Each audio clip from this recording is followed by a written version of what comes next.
l'esprit supérieur. Si tu as donc l'esprit supérieur, sache que tu as tout pour être fidèle. Deuxième chose, Daniel était attaché aux Écritures. Il était en captivité, mais il lisait le prophète Ézéchiel. Il lisait les prophètes de l'autre temps pour écouter ce que disait la parole, afin de marcher selon cette parole. Alléluia. Amen. Attaché aux Écritures. Quand vous lisez le texte, on vous dit qu'il examinait les Écritures. Alléluia. Continue la lecture. Et le roi pensait à l'établir sur tout le royaume. Alors, les chefs et les satrapes cherchèrent une occasion d'accuser Daniel en ce qui concernait les affaires du royaume. Mais ils ne purent trouver aucune occasion ni aucune chose à reprendre parce qu'il était fidèle et qu'on n'apercevait chez lui ni faute ni rien de à moins que nous en trouvions une dans la loi de son Dieu. Vous voyez, Osée dit, mon peuple est détruit parce qu'il lui manque de la connaissance. Quand tu n'as pas la connaissance de la parole de Dieu, le diable s'en va chercher la parole de Dieu pour t'accuser. Mais quand tu es versé dans les Écritures, tu connaîtras toujours ce qu'il faudra répondre pour t'en sortir. Un homme fidèle, c'est quelqu'un qui est attaché à la parole. Il comprend le sens de la parole. Il est sensible à la parole de l'Esprit. Il saisit les missions. Il les accomplit par l'Esprit supérieur qui est en lui. C'est ça le caractère, c'est ça le secret. Troisième secret, c'était un homme de prière. Sans la prière, nous ne pouvons rien faire. Tout ce que tu as planifié sur cette terre,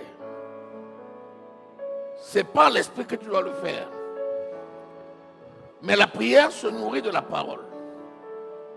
Si tu ne pries pas, tu ne peux pas réaliser. Si tu n'as pas la méditation de la parole, ta prière ne peut pas être efficace. Donc, tous ces secrets se tiennent liés les uns aux autres. L'esprit supérieur, c'est l'esprit de la révélation. Il va te pousser à méditer la parole et il va te révéler la parole. La révélation de la parole, c'est ça que tu vas utiliser pour prophétiser dans la prière. Alléluia. Lorsque tu vas prier, tu auras la révélation. C'est pourquoi David a eu le secret. Il a connu pourquoi ses pères avaient échoué. Parce qu'il méditait les Écritures pour comprendre. Mais pourquoi nous sommes partis en captivité? Pourquoi nos pères? Pourquoi tout ce qui est écrit quand Dieu a sorti le peuple d'Israël d'Égypte, les prouesses, les miracles, pourquoi nos pères n'ont pas expérimenté ça? Dieu l'a éclairé. Il a compris que ses pères avaient fauté. Et il a mis les genoux par terre. Daniel au chapitre 9. Il dit, Père, pardonne la faute de mes pères. Je viens demander pardon pour moi, pour mon père, pour mes ancêtres, de génération en génération. Pourquoi? Par la révélation. Ne prie pas efficacement, tu ne peux pas obtenir. C'est la raison pour laquelle vous voyez, Dieu a révélé à Daniel ce qui s'est passé et lui a montré les 70 semaines de Daniel et lui a montré comment Jésus reviendra. Donc la révélation du retour de Jésus a été faite à Daniel à la suite de sa repentance. Pourquoi? Parce qu'il a consulté les Écritures et l'Esprit supérieur l'a éclairé. Tu ne peux pas être fidèle si tu n'es pas conscient que tu es le temple du Saint-Esprit. Si tu n'es pas conscient que tu dois méditer la parole, si tu n'es pas conscient que tu dois être un homme de prière, tu ne peux jamais être un bon fidèle. La révélation des 70 semaines, c'est quoi? C'est l'espérance messianique. Si tu n'attends pas le retour de Jésus, tu ne peux pas lui être fidèle. C'est celui qui, dans son esprit, a déjà compris que l'heure vient et que la trompette va bientôt sonner. C'est cette personne-là qui dit, attention, si ça sonnait maintenant, qu'est-ce que je vais devenir? Et c'est elle qui va suivre studieusement et qui va marcher fidèlement selon la parole de Dieu parce qu'elle a de l'espérance. Elle attend le retour de Jésus. Mais celui qui n'attend rien s'en fout. Il dit, je vis ce que je vis, tant pis si je meurs. C'est le lot de tous les hommes. Et quelqu'un comme ça, la mort le surprend. Mais toi, qui attends l'avènement du Seigneur Jésus, 1 Thessaloniciens au chapitre 4, verset 13. Nous ne voulons pas, frères, que vous soyez ignorants au sujet de ceux qui dorment. Car à la voix d'un archange, au son de la trompette, le Seigneur Jésus descendra du ciel. Et il s'arrêtera dans les nuées. Et nous serons transportés par le Saint-Esprit pour aller à sa rencontre dans les airs, afin qu'il nous amène avec lui pour le banquet de l'agneau. Si tu n'as pas cette espérance, tu ne peux pas être fidèle. Voilà les 4 secrets de la fidélité. Si tu ne connais pas ça, tu vas être bon aujourd'hui, absent demain. Tu diras, bon, si tu tombes sur moi le bon jour, je vais faire ce que j'ai à faire. Mais je suis désolé, le jour-là, je n'étais pas là. C'est dommage. Je ne sais pas pour toi, mais tant pis pour toi, parce que tu n'as pas de bol. Tu n'as pas de bol. Tu n'as pas de bol. Ça, c'est le langage du monde.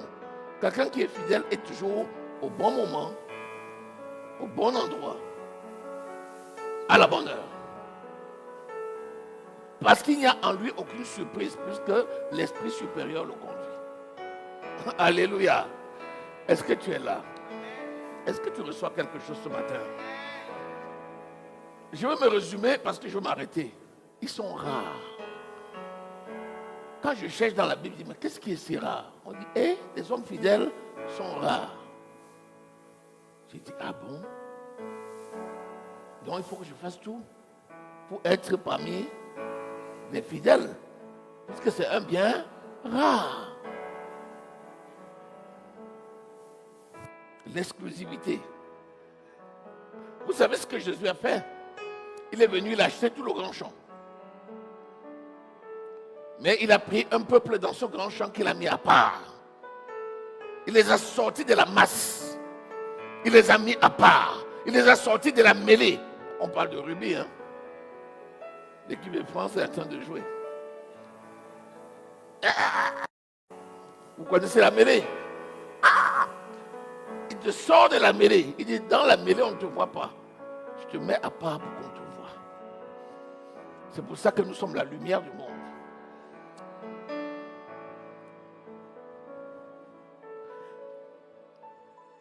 Si tu sais que c'est rare, ne vis pas ta vie par rapport aux autres. Ne t'engage pas dans une œuvre à reculons parce que les autres reculent. Avance avec le Seigneur en sachant que au fur et à mesure que tu vas gravir la montagne, la sélection va se faire. Est-ce que tu sais que quand tu es dans la vallée au pied de la montagne, tu es déjà à la montagne? Parce qu'on définit une montagne par rapport au niveau le plus haut, par rapport au niveau de la mer. Donc, la plupart du temps, les gens sont encore à des kilomètres du sommet de la montagne. Ils disent on va à la montagne alors qu'ils sont déjà dans la montagne. Quand tu es au pied de la montagne, tu es déjà à la montagne. Quand tu es au milieu de la montagne, tu es dans la montagne. Et quand tu es au sommet de la montagne, dites-moi, combien sont au pied de la montagne? C'est rempli. Souvent quand tu es au pied de la montagne, il y a du monde. Mais il faut camper. C'est la persévérance.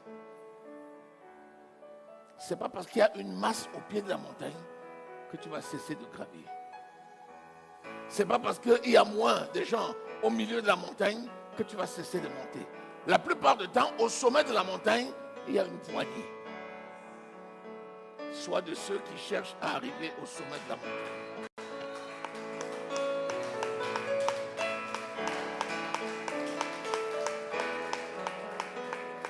Mais pourquoi tu cherches à arriver au sommet de la montagne? Ce n'est pas par rivalité aux autres.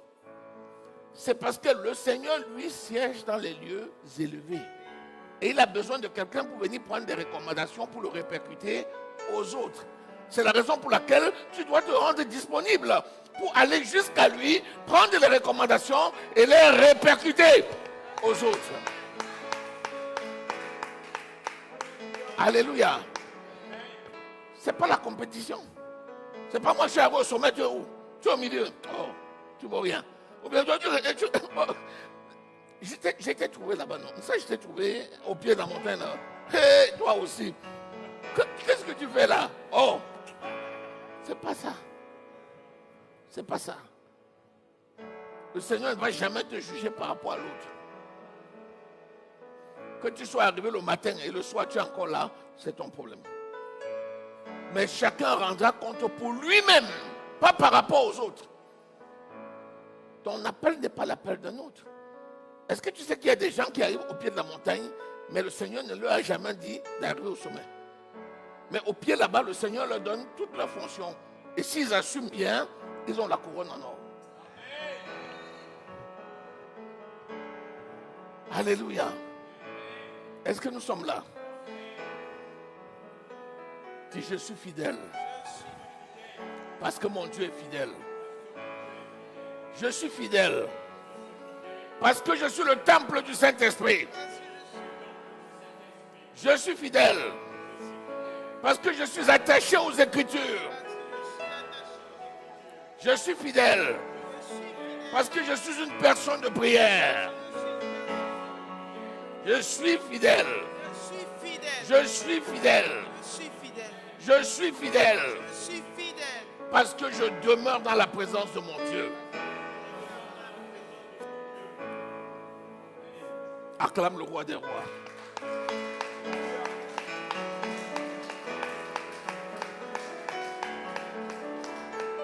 Voilà le message que j'ai eu envie de t'apporter ce matin pour t'encourager. Jésus vient bientôt. Nous avons l'espérance. Quand je me réveille chaque matin, je dis, Seigneur, tu n'es toujours pas venu. Donc j'ai le boulot aujourd'hui. Alléluia. Béni soit le Seigneur. Que le nom de l'Éternel soit glorifié. Nous allons nous lever.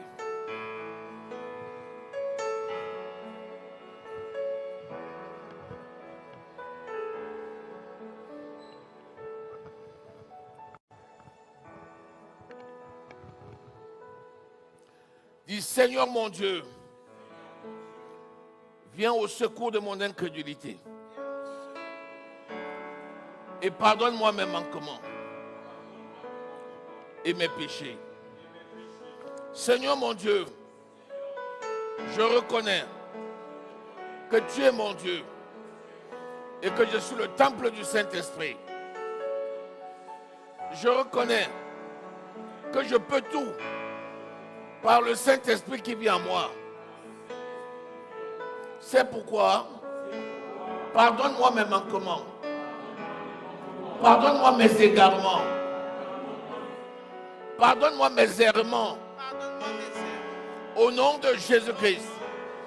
Prie au nom de Jésus-Christ. Prie au nom de Jésus-Christ. Sincèrement, tourne-toi, parle à ton Dieu. Dis-lui que tu es conscient maintenant de l'Esprit de Dieu qui habite en toi. Que tu sauras maintenant faire selon ce que l'Esprit te communique de faire. Que tu ne vas plus aller en villégiature, mais tu es conscient que l'Esprit supérieur habite en toi. Seigneur, merci pour cette conscience. Merci pour l'Esprit supérieur qui vit en moi. Merci parce que tu agis puissamment. L'honneur et la gloire te revient au nom de Jésus-Christ. Seigneur, tu es digne. Seigneur, tu es grand. Seigneur, tu es merveilleux.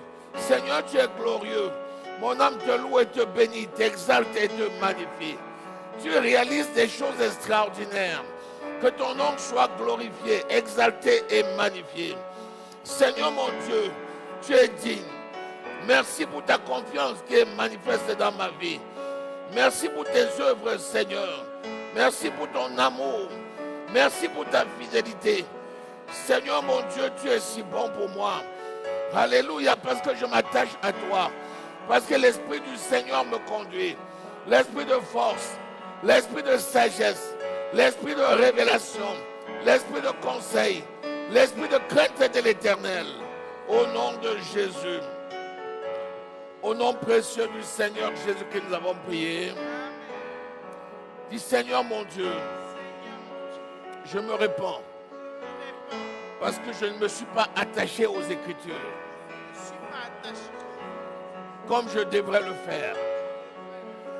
Mais je déclare au nom de Jésus-Christ que je m'investis dans tes Écritures. Éclaire-moi, enseigne-moi, donne-moi ta révélation et fais-moi la grâce de connaître ta volonté. Prie au nom de Jésus-Christ, prie au nom de Jésus-Christ.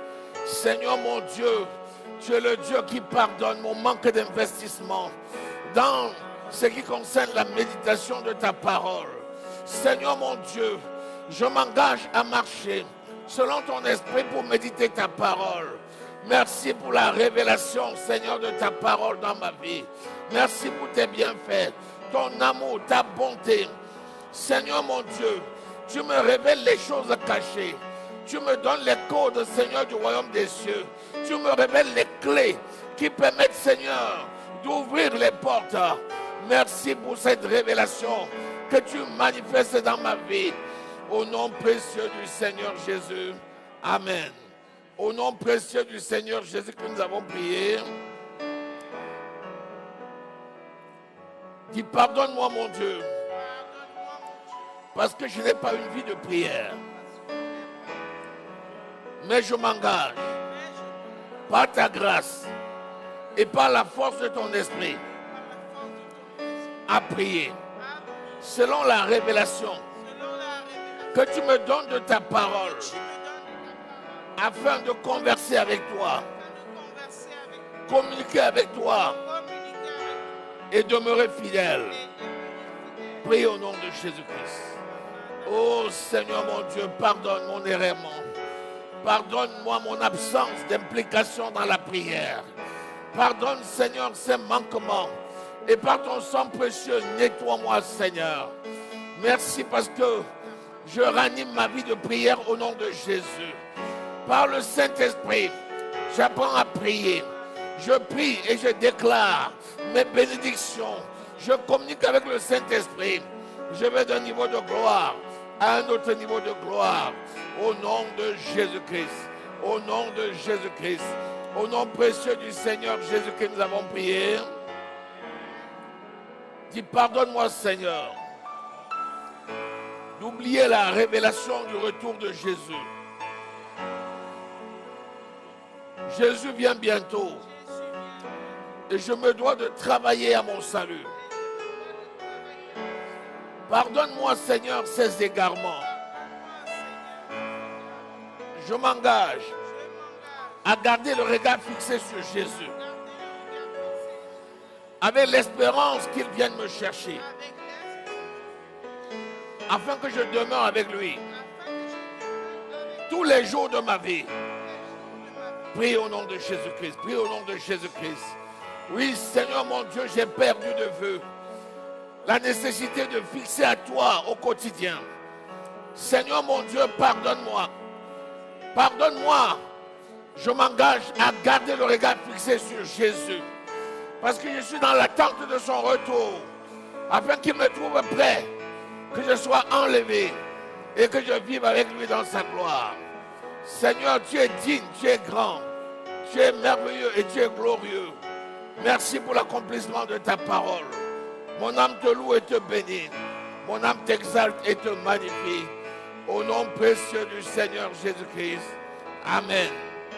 C'est dans le nom précieux du Seigneur Jésus-Christ que nous avons prié.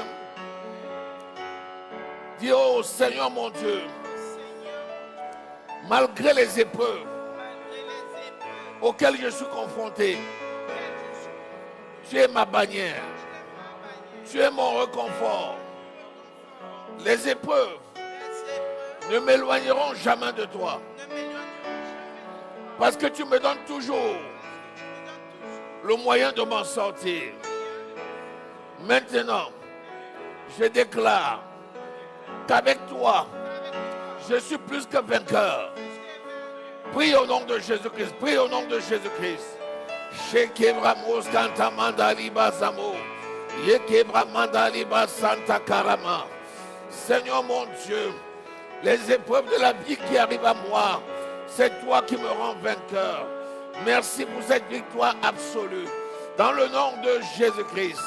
Seigneur, tu es digne, tu es grand, tu es merveilleux, tu es glorieux. Au nom précieux du Seigneur Jésus-Christ. Amen. C'est dans le nom précieux du Seigneur Jésus-Christ de Nazareth que nous avons prié. Nous allons lire, nous allons nous asseoir.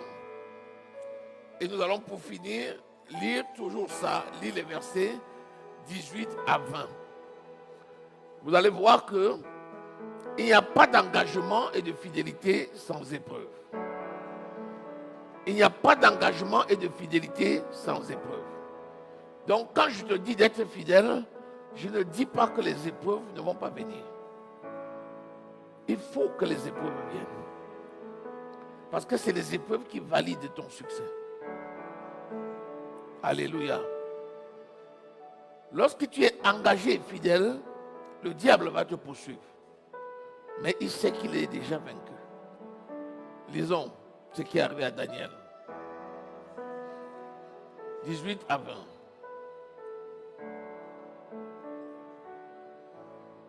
Le roi se rendit ensuite dans son palais. Il passa la nuit à jeûne. Il ne fit point venir de concubine auprès de lui et il ne put se livrer au sommeil.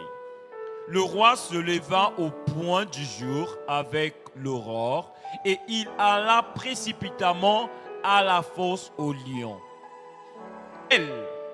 Serviteur du Dieu vivant, ton Dieu que tu sers avec persévérance, a-t-il pu te délivrer des lions? Et Daniel dit au roi, vis éternellement. Mon Dieu a envoyé son ange et fermé la gueule des lions qui ne m'ont fait aucun mal parce que j'ai été trouvé innocent devant lui et devant toi non plus. Ô roi, je n'ai rien fait de mal. De Daniel qui a poussé les autres jaloux à comploter contre lui. Et la loi que le roi avait signée lui-même l'a obligé à jeter Daniel, qu'il avait pourtant approuvé, dans la fosse aux lions. Mais dès que Daniel a été jeté, le Seigneur a fermé la bouche du lion. Et le lion a aimé Daniel. Et le lion est venu se coucher à côté de Daniel. Dans la vie, ta fidélité va t'exposer aux attaques de l'ennemi. Mais toute attaque de l'ennemi sera pour ta promotion. Parce que Jésus lui-même va entrer en scène. C'est lui-même qui va venir fermer la bouche du lion. C'est lui-même qui va venir tenir ta main. C'est lui-même qui va venir te secourir. Comme il a secouru aussi les amis de Daniel dans la fournaise ardente. Que le nom de l'Éternel soit glorifié. Acclame le Seigneur.